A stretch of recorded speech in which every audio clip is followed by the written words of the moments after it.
Chapter 7. WTF.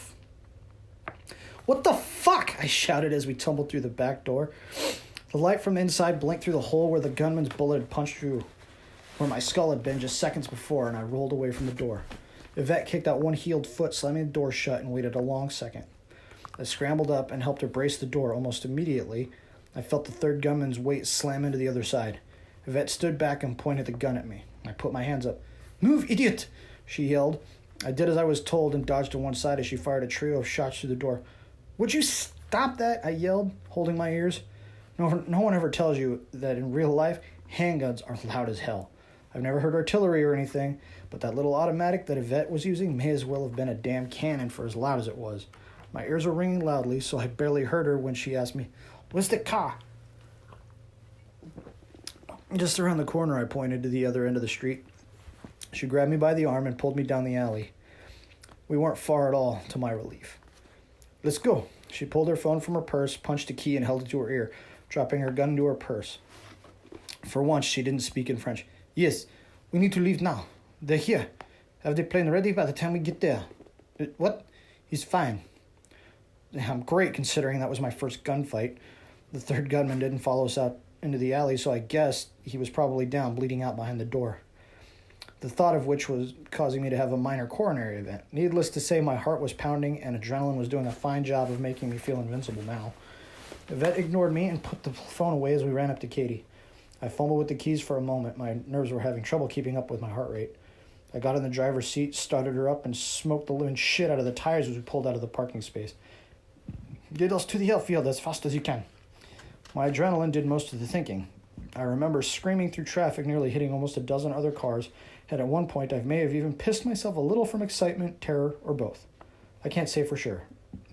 I heard the whine of the sirens in the distance and saw the far-off flicker of blue police lights in my rearview mirror.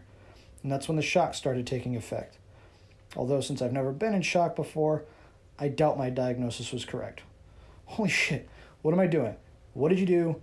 You shot 3 guys. Why were they looking for me? And what is your last name? I rambled. I was coming down. I slid Katie around a corner near Sepulveda and we roared down Main. Heading south to the airfield, Evette punched up on my arm. On my own GPS. "Calm down, Vaughn." "Stop telling me to calm down, woman!" I barked as I woke around a bus. "Fine," she said, as she craned around to look out the back window. "You're getting us out of LA. I did what I had to do. They wanted to kill you. My last name is Fleuret." Fleuret. My mind hadn't been screaming at itself about a dozen things at once. I might have remarked on how pretty it sounded. It was soft and flowed. I liked it. Superfluous silent X and all. My tires squealed as I corrected for a skid. I've never driven Katie like I actually had to escape something. In retrospect, it seemed oddly fitting that I actually owned a car capable of the expedient exodus I was making at that moment. "Okay, good. Thanks." I took in her answers. "Hey, wait, what was that last part? Kill me? What did I do?" "Calm down," she yelled. I threw Katie hard around an obnoxiously large SUV by darting across the intersection and snapped the wheel back in line with the street. Evette braced herself against the ceiling as Katie leaned heavy on her shocks. "Stop it! I'm calm, damn it!" I yelled at her again. So sue me for being not a cool cucumber. "What did I do? Who are you people?" Katie's engine roared as I redlined near 6,800 RPM and I dropped her into 5th gear. Any other sane person wouldn't have been so stupid as to try handling a Mustang GT at nearly 90 in LA streets, but my adrenaline wasn't interested in the smart play. The sound of sirens was getting closer, and I guess the fuzz radioed ahead, and I was going to have to be cut off any minute now. "Answer me, Evette." We're almost there," she replied, and she pulled her phone out and made another call. I listened in. "We're less than 5 minutes away. Are you ready?" "Good." There was several more blocks and a few more terrifying intersections until I was pointed straight west. The setting sun was blood red and the heavy pollution kept its heavy glare to a minimum. I glanced at a particular cross street and realized something as Katie bounced over some railroad tracks. "We're running out of road here." Evette glanced forward and looked at her phone and then hurriedly pointed to the entry gate of the airfield. "In there, now." I slammed the brakes hard and hauled on the steering wheel. Katie heaved under her suspension and we slid sideways through the gate. I felt my heart rate spike again. Evette shouted something in French at the top of her lungs. The squeal of the tires was a banshee howl, crying in protest. The idea that I was power sliding through the gate didn't occur to me until I wrestled with the wheel and snapped the rear tires back under control. downshifted, and the stored RPM snapping and chirped from the tires as I slammed back into third, regaining some of the speed I'd lost sliding through the gate. Her small hand shot in front of my face, and she pointed to a large plane at the other end of the airfield. "That's ours." I straightened out Katie and blasted down the tarmac. As we closed in, I could see it was a cargo plane, or something similar. The rear ramp lowered, and I saw Bryn on her phone standing inside the cargo bay. "Into the plane!" Evette screamed over the wind as she rolled down her window. "You think?" I shot back. I slammed the brake pedal down, and Katie harshly slowed to a crawl as I eased her up on the ramp. Evette shouted in French to Bryn, and the sound of sirens wailed out, and I could see the flash of lights in the distance. The plane was rolling before I even shut off the engine. I got out of the car and watched the ramp raise. "Evette," I roared. Bryn took a look at Katie and spat. "You would drive this rolling penis, wouldn't you?" "Not now. I swear I will end you," I shouted. Bryn shrugged and vanished somewhere into the plane. "Calm down," Evette started, but I glared at her with the fury of the gods below, and she immediately changed a word. "Take a breath."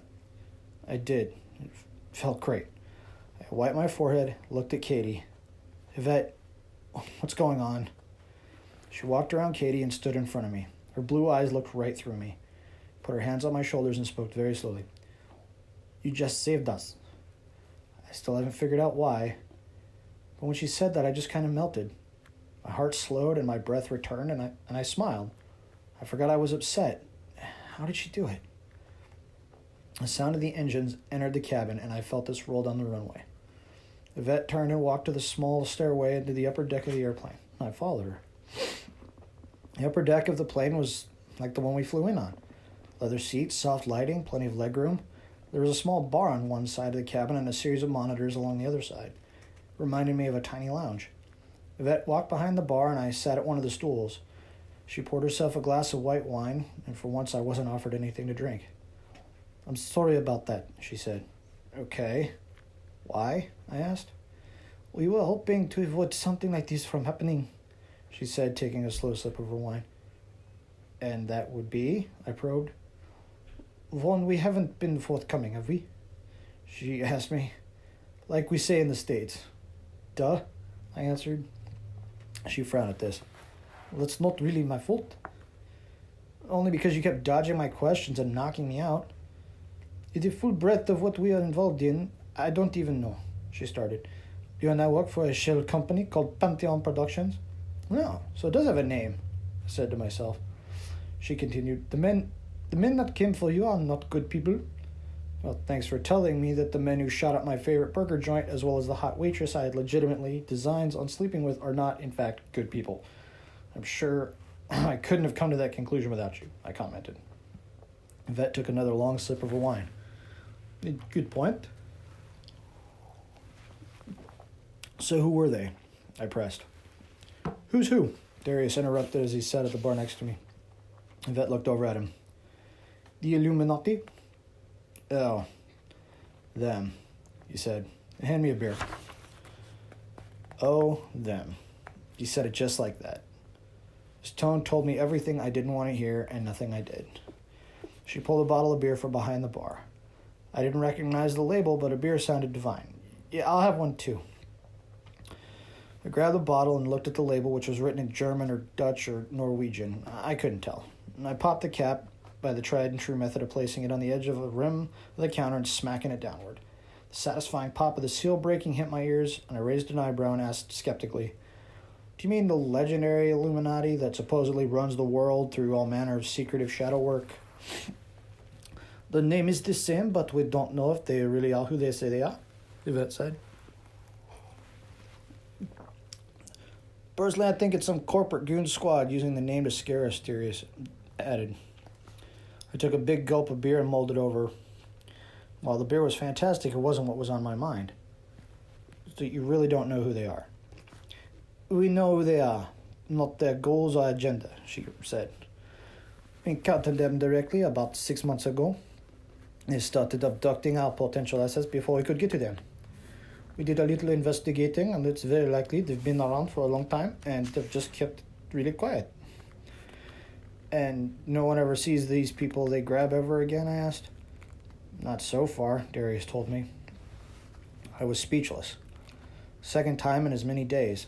So not only had Evette and Lou and Elle been part of a plot to recruit me for a fantasy job, but in a way they probably had saved my life.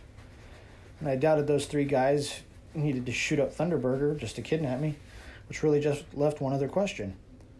Why me, though? Who knows why the Illuminati are doing the things they are doing, Evette answered. Not them, you, I clarified. Why do you guys want me so bad? Lou discussed that with you? She said simply. I know he did, but what do you think? She blushed a little and shuffled her feet. It's not important what I think. I'm here, you're here, and that's what's important. Again with the vague. What is it with this girl and her inability to give a straight answer? I took a swig of the beer and set the bottle down on the counter. If she wasn't going to give me some answers, I'd see if Darius would. He seemed cooperative enough. Darius, what is the Paragon? I just heard rumors mostly, but from what I hear, it takes all the combined skills we work with and mixes them together, he answered. Not a terribly descriptive answer, I realized, but more solid than some of the other answers I'd gotten. Should get some rest, Vaughn, Bryn said as she crossed the cabin. You look exhausted. What did she want? I was in no mood to deal with her. Spare me. I'd sooner expect you to eat my liver than give a hump about me. She's right. You do look tired, Evette said. I did feel particularly weary about that time, and I didn't want to sleep. I was afraid that if I did, I'd wake up in yet another socially awkward, possibly confusing, potentially dangerous, and certainly unusual situation. Come on, Evette.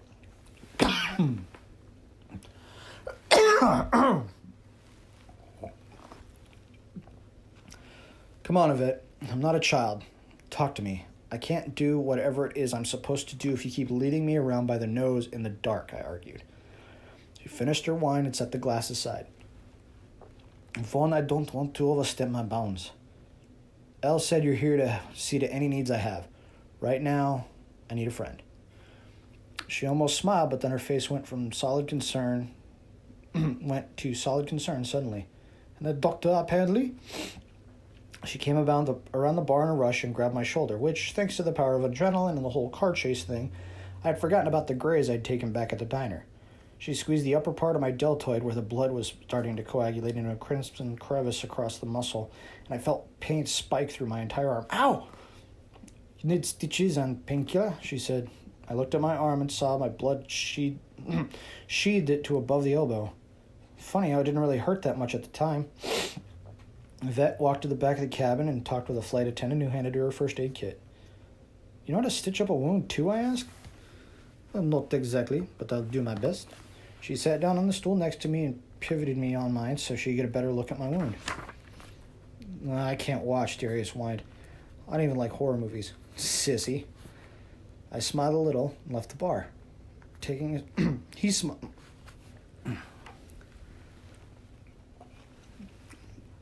He smiled a little and left the bar, taking a seat in a leather recliner towards the front of the cabin. Bryn appeared as if from nowhere. What happened? Evette, did you shoot him before I could? She was her usual catty self, and I just rolled my eyes and ignored her.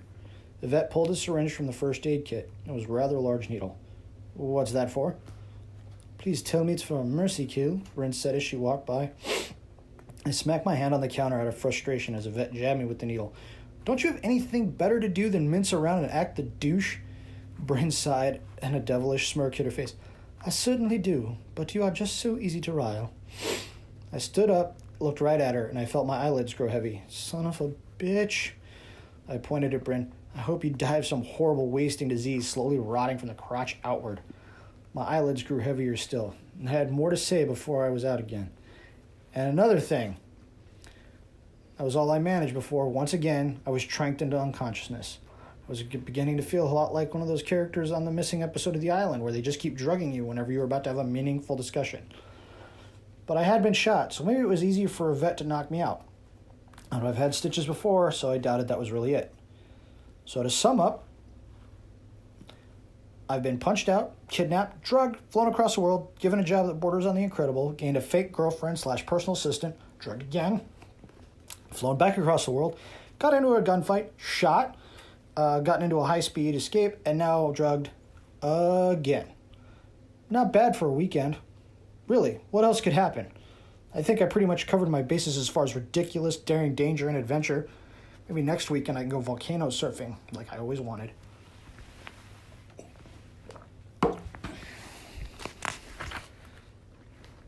Next up, episode 2.